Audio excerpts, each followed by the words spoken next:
Hi friends, welcome to Honey stories. నేను మీ లక్ష్మి. అసుర లవ్ అండ్ వార్ 50 ఎపిసోడ్ యార్. దేవ్ చైత్ర గారు 50 ఎపిసోడ్ ఫినిష్ చేసుకున్నారు. ఆదరిస్తున్న అందరికీ ధన్యవాదాలు యార్. మా స్టోరీస్ని మీరు ఎలానే ఆదరిస్తూ ఉంటే మిమ్మల్ని ఆనందింపజేయడానికి ప్రతిరోజు కొత్త స్టోరీలతో మీ ముందుంటాం ఫ్రెండ్స్. క్యాబ్ టెండర్ ఆఫీసుకు చేరింది.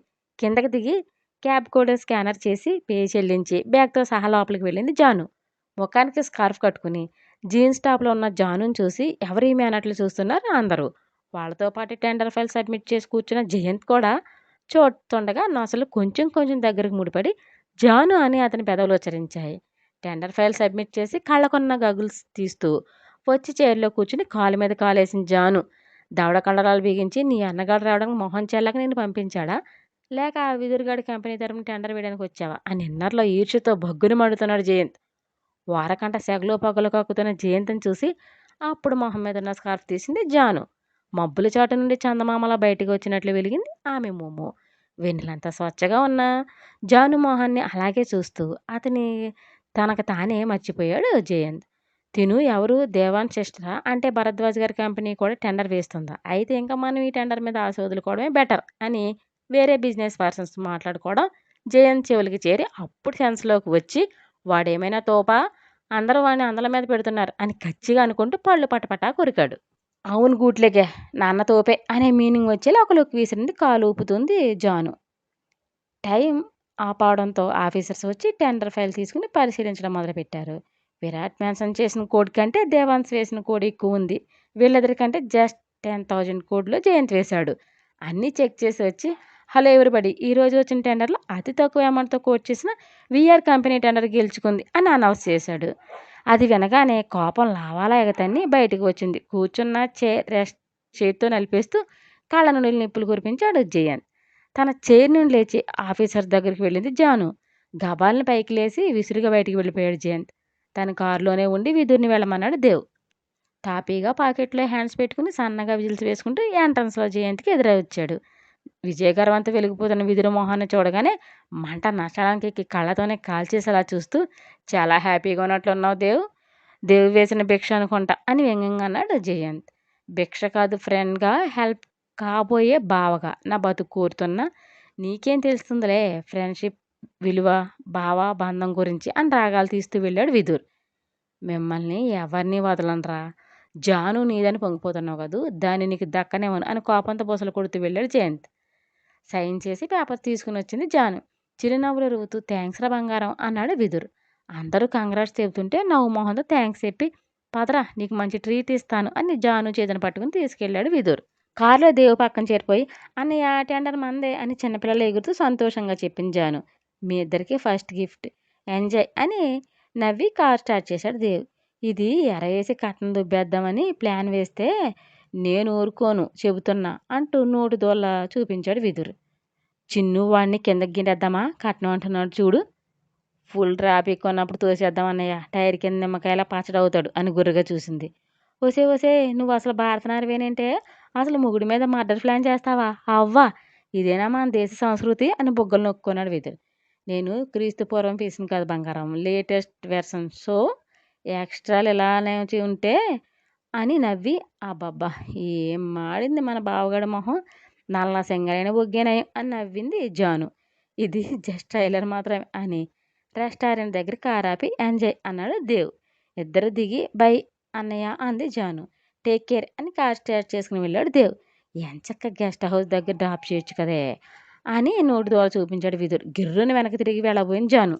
గబాలను చేతిని పట్టుకుని లాగుతూ, అమ్మ గంగలమ్మ ఆగు, ముక్కు మీద ఉంటుంది కోపం, ఏదో ఆనందాలను పంచుకోవాలని ఆస్తో అన్న, అది తప్పే అంటూ మూతి ముడిచాడు. ఎక్స్ట్రాలు చేస్తే కట్ చేస్తా అని గుడ్లు ఉంది. గుడ్లు తెలిసి ఏం కట్ చేస్తావే అని భయంగా చూశాడు విదుర్. టంగ్, మరి నువ్వేమనుకున్నావు వియర్డ్ లుక్తో అడిగింది. అంటూ కూతిలా పళ్ళికిలించి, నేను అదే అనుకున్నా బంగారం, జస్ట్ క్లారిటీ కోసం అడిగా అంతే, వేపకాయ అంత ఉన్న వెరి కాస్త గుమ్మడికాయ అంత అయ్యిందిరా బాబు అంటూ బుక్ చేసుకున్న టేబుల్ దగ్గర కూర్చుంది జాను. పక్కనే కూర్చుని, నా ఆటలు సరదాలు అన్నీ నీతో, నాకెవరున్నారు, నీ అన్న నువ్వు తప్పించి అని చేతిని పట్టుకుని ఫ్రెష్ చేశాడు. చిరుకోపంగా చూస్తూ, బటర్ బాగా పోస్తావు ఇడియట్ అని మురిపెంగా అంది ఆమె. ముందు మిల్క్ షేక్తో మన తీయదనాన్ని పంచుకుందాం. ఓకే అని వెళ్ళాడు మిల్క్ షేక్ తీసుకురావడానికి వీధూర్. జాను వచ్చినప్పటి నుండి తన్నే చూస్తున్నాడు. ఆమె అందం కంటే మొహంలో ఏదో ప్రత్యేకమైన ఆకర్షణ తనని బాగా ఆకట్టుకుంది. ఆ కళ్ళు చూస్తుంటే బాగా పరిచయం ఉన్న కళలనిపించి రెప్ప కొట్టక కాసేపు అలాగే చూసి, బేబీ నువ్వు తింటూ ఉండు జస్ట్ ఏ మినిట్ అని లేచి వచ్చి హాయ్ ఏంజెల్ అంటూ పళ్ళని బయటపెట్టి ఎదురుగా ఉన్న చైర్లో కూర్చున్నాడు. కనుబొమ్మలు దగ్గరకు ముడివేసి పొలైట్‌గా ప్రశ్నించింది జాను. హూ ఆర్ యూ అని. నేనెవరో తెలీదా అని ఆశ్చర్యంగా అడిగాడు. తెలీదు, తెలుసుకోవాల్సిన అవసరం లేదు. సో వాట్ అంటూ రెక్లెస్‌గా సమాధానం చెప్పింది Janu. I like it your attitude miss your good name please అన్నాడు. అతని ప్రెజెన్స్ తనకు అస్సలు నచ్చడం లేదు ఎందుకో. విసుగ్గా మొహం పెట్టి లంకేశ్వరి అంది మంటగా. మొహం చిట్లించి అదేనే మిస్ చూడ్డానికి అప్సరసలా ఉన్నావు. నేమ్ చూస్తే ఏదో అనబోతూ జాను వాడైన చూపులకు మిగతా వర్డ్స్ పూర్తిగా చేయకుండానే ఇట్స్ ఓకే నేమ్ ఏం చేంజ్ చేసుకోవచ్చు అని నవ్వు నటించాడు. విదురు వచ్చి బ్యాక్ నిలబడ్డాడు. అతని మాటలు వింటూ అడ్వాన్స్ అయితే మెడ విరిచేయడానికి రెడీగా కాసు కూర్చుంది. ఎంతకీ కదలకపోవడంతో మీకేం కావాలి అని విసుగు ప్రదర్శించింది జాను. ఐఎమ్ ప్రభాకర్ మూవీ ప్రొడ్యూసర్ని. నేను తీయబోయే న్యూ మూవీలో నిన్ను హీరోయిన్గా చేయాలని అనుకుంటున్నాను. నీలో ఏదో ప్రత్యేకమైన ఆకర్షణ ఉంది మిస్. Not interest. ఇక మీరు వెళ్ళొచ్చు అని గన్ షాట్ ఆన్సర్ ఇచ్చింది. అయోమయానికి గురవుతూ ఇట్స్ నాట్ ఏ జోక్. నేను సీరియస్గానే అడుగుతున్నా మిస్. So what? జోక్ అని నేను అనలేదు. మాకు మూవీ అంటే అసహ్యం. అది తెలుగు సినిమా అసలు చూడను. అందుకే నువ్వు ప్రొడ్యూసర్ అనేది నాకు తెలియదు. మీ ఆఫర్కి థ్యాంక్స్. ఇక మీరు వెళ్ళండి. ఇది నా పర్సనల్ స్పేస్. గో అంటూ మొహం మీద ఠకీమని చెప్పింది జాను. Are you crazy? మూవీలో చిన్న ఆఫర్ కోసం స్టూడియోల చుట్టూ అడ్మిషన్స్ కోసం వేల మంది తిరుగుతున్నారు. Your lucky. నేను కోరి ఆఫర్ ఇస్తానంటే అంత హేళనగా చూస్తున్నావు అని కోపాన్ని అదుముకుంటూ అడిగాడు ప్రభాకర్. చెప్పాను కదా నీకు అర్థం కాలేదా? నాకు మూవీ అంటే చిరాకు. ఇంకా వాదించకుండా వెళ్ళు అని అసహనంగా అంది జాను. తనని అలా తీసిపాడేసినట్లు మాట్లాడుతుంటే ఇగో దెబ్బతిని కోరి అదృష్టం వస్తుంటే విసిరి కొడుతున్నావు అని కోపంగా అన్నాడు ప్రభాకర్. హలో మిస్టర్ ఇక ఆపేయండి అంటూ జాను ముందు మిల్క్ షేక్ పెట్టి తనంత క్లియర్గా చెప్పాక మీరు ఇలా వాదించవేయడం ఏంటంటే పద్ధతి కాదు కదా. సో మీరు గౌరవంగా వెళితే బాగుంటుంది అని జాను పక్కన కూర్చున్నాడు విజయ్. చైర్ నుండి లేస్తూ ఓ నీ లవ్ మత్తులో ఉందా అందుకే ఇంత రెక్లెస్గా అనసరిస్తుంది అని వెకిలిగా నవ్వి బై ది బై ఫ్యూచర్లో ఎప్పుడైనా హెల్ప్ కావాలంటే నిరభ్యంతరంగా నా దగ్గరకు రావచ్చు మిస్. ఇదిగో నా కార్డ్ అని తీసి టేబుల్ మీద పెట్టాడు ప్రభాకర్. టక్కున అందుకుని 4 ముక్కలుగా చేసి అరచేతిలో పెట్టి నోటితో ఊదింది బలుపుగా జాను. ప్రొడ్యూసర్కి ఎక్కడో కాలింది ఆమె సీరియస్గా చూస్తూ విసిరిగా వెళ్ళాడు. పిచ్చి పులక అందరూ మాలినీలా మతిలేని మందమతులే ఉంటారా. నా జానమ్మ బంగారం అని తల చుట్టూ చేతులు తిప్పి ముడుగులు విరిచాడు విదురు. మిల్క్ చూరుతూ చిన్నగా నవ్వుతూ వాడు మొహం చూసావా ఈగో హర్ట్ అయ్యి ఎంత లావ పెట్టాడు.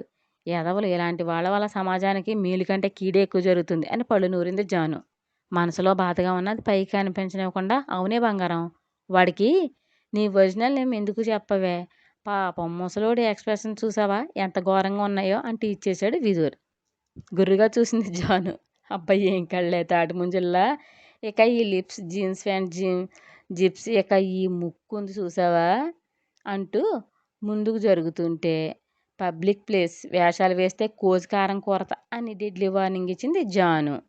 కుళ్ళు బొద్దన ఆనందాన్ని పంచుకునే ఆస్కారం లేకుండా చేస్తున్నారు నీ అన్నా చెల్లెలు అంటూ ఉడుక్కున్నాడు విజయ్. చేసిన హంగామా చాలు నేనేం ఫీల్ అవడం లేదు. నన్ను ప్యాంపర్ చేసిన చాలు తాగు అని నవ్వించాను. మనసు చదివే నా నిశ్చలతో నా లైఫ్ జర్నీలో ప్రతి క్షణం ఒక మధురానుభూతిగా మారి నా డైరీలో అన్ని స్వీట్ మెమరీస్గా మిగులుతాయేమో జానమ్మ అంటూ ఆరాధనగా చూశాడు. పొగడకు పుడిచిపాడు దుబ్బుతా అని నవ్వింది. అదేంటే ఆడవాళ్ళని పొగిడితే చాలు పడిపోతారని విన్నాను. నువ్వేంటి డిఫరెంట్గా ఉన్నావు బుజ్జమ్మ. లాభం లేదు నీకు. పీర్ సాహిబ్ గారి దగ్గర తావిది కట్టించాలి అని నవ్వాడు. వాళ్ళని చూస్తూ ఫుడ్ తింటున్నాడు ప్రభాకర్. ఆఫీస్కి వచ్చి తన డాడీ ఛాంబర్లో కూర్చున్నాడు దేవ్. ఏమైంది టెనర్ అని వర్క్ చేస్తూనే ప్రశ్నించాడు భరద్వాజ్. ఏమవుతుంది మందే అవుతుంది అని రెక్లెస్గా చెప్పాడు దేవ్. బాగా మండి ఉంటాడే వాడు అని లైట్ స్మైల్తో అన్నారు. అంతు చూస్తా ఫేస్ టు ఫేస్ పోరాడతాను అని ప్రగల్భాలు పలికాడు కదా డాడ్. వాడి స్టామినా నిరూపించుకుంటాడులే. నువ్వేంటే తగబట్టి పట్టేస్తున్నావు ఎల్కేజీ బచ్చిలాగా అని ఫైల్ స్టడీ చేస్తున్న చైత్రంటే ఇచ్చేశాడు. చిరుకోపంగా చూసింది చైతు పాప. వర్క్లో నీకంటే మంచి ప్రోగ్రెస్ ఉంది నా కోడలికి. నీ అమ్మలా వంకర పోకు అని సీరియస్నెస్ నటించారు భరద్వాజ్. ఏంటి మెదడు అరికాల్లో ఉన్న దీన్ని మీరు మెచ్చుకుంటున్నారా? ఓ మై గుడ్‌నెస్ అని ఆశ్చర్యాన్ని నటించాడు దేవ్. అలకగా మొహం పెట్టి బాగా వెక్కిరిస్తున్నావే, నేను నీ అంత తెలివిగల దాన్ని అని చెప్పడం లేదు. మరీ అలా జ్ఞానం లేనిదానే కాదు అంటూ మూతి బిగించింది చైత్ర. అబ్బో! ఇది 8 వండర్ జోక్ అని పెదవి విరిచాడు దేవ్. మావయ్య గారు అని రాగం తీసింది. వాడంతేమా పట్టించుకోకు, వీళ్ళని కేర్ చేస్తే మన ఇన్నర్ పీస్ దెబ్బతింటుంది. అమ్మ కొడుకు అది టైపులే అన్నవారు భరద్వాజ్. నా దగ్గర జోకులు బాగానే వస్తాయి, వేయాల్సిన వాళ్ళ దగ్గర మాత్రం నోట్లో బెల్లం ముక్క పెట్టుకున్నట్లు మూతి బిడాయిస్తావు. ఈ మధ్య పంచులు పడుతున్నాయి, నేను నిజంగానే దాని ఎనిమిదితో రాసుకు పూసుకుంటున్నా అనుకుని మీ అమ్మ గిలగిలా కుడితిలో పడ్డ ఎలకలా కొట్టుకుంటుంది అని ఆహ్లాదంగా నవ్వేశారు రాజా అంకుల్. ఇంకా డోస్ పెంచండి డాడ్, తలకెక్కిన స్టేటస్ పిచ్చి అంతా దెబ్బకు వదిలిపోవాలి మా పెళ్లి గురించి చెప్పే టైంకి. అది వదులుతుందంటావా? సిల్లీకి వచ్చింది డాడ్, నువ్వు గట్టిగా తలుచుకో చాలు, ఎలా అవ్వదో నేను చూస్తా. నా ఫ్యూచర్ తలుచుకుంటే నాకు భయం వేస్తుంది మావయ్య గారు అని బేలగా చూసింది చైతు. ఏం పాపం అంత భయం దేనికో అని సాగదీశాడు. నీ వాళ్ళే అని గుర్రిగా చూసింది చైత్ర.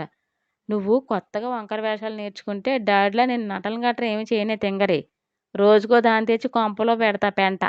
మైండ్లో ఫీడ్ చేసుకో అని లేచి లంచ్ చేయి డాడ్, చూసింది చాలు, పద గుడ్ల గోపుల అన్నవాడు. పెదవులు కదుపుతూ తిట్టుకుంటూ వెళ్ళింది చైత్ర. ఇద్దరిని చూసి చిన్నగా నవ్వుకుని నా కొడుకు ప్రేమ పుణ్యమా అని బుద్ధిమంతురాలైన కోడలు వచ్చింది, లేకపోతే బాబోయ్ ఊహించడానికి కూడా భయంగా ఉంది అన్నారు భరద్వాజ్.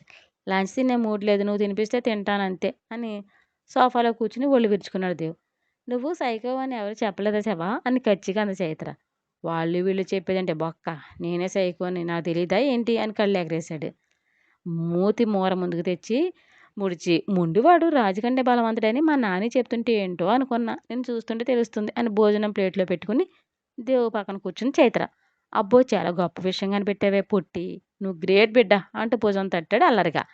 స్టోరీ మీకు నచ్చినట్టయితే ఒక లైక్ ఇచ్చి కామెంట్ చేయండి ప్లీజ్.